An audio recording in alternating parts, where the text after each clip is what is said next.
আজ দুপুরে রুটিপাড়ার এক ব্যক্তির বাড়িতে বেলা 1:30 নাগাদ হঠাৎ একটি সবুজ বর্ণের সাপের দেখা মেলে। তাই দেখে সকলে আতঙ্কিত হয়ে পড়েন এবং সঙ্গে সঙ্গে খবর দেওয়া হয় সর্পপ্রেমী শেখ ওসমানকে। তিনি এসে সাবধানতা অবলম্বন করে সাপটিকে উদ্ধার করেন এবং পাশের জঙ্গলে নিরাপদ স্থানে পুনর্বাসন দেওয়া হয়।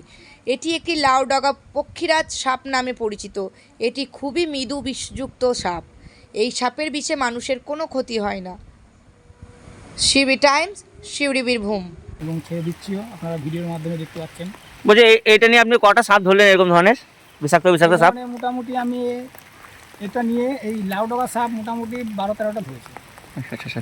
আরও অন্য সাপ ধরেছি, যেমন কি কালাশ ধরেছি, ডোমনা চিতি যাকে বলা হয়, তারপরে এমনি উল্ড কমন ক্রেট যাকে ঘর চিতি বলা হয়, যেমন হরিশ ধরেছি, যাকে আপনার নাজা বলা হয় বৈজ্ঞানিক নাম। এসব সাপগুলো ধরেছি আমি। র্যাট স্নেক অনেক ধরেছি। র্যাট স্নেক আমাদের এদিকে র্যাট স্নেক অনেক বেশি পাওয়া যায়। এবং উত্তেজিত হয়ে গেছে, অনেক রেগে গেছে, প্রচণ্ড রেগে গেছে।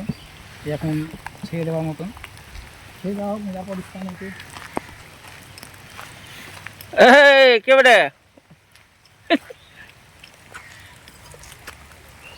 থেকে হচ্ছে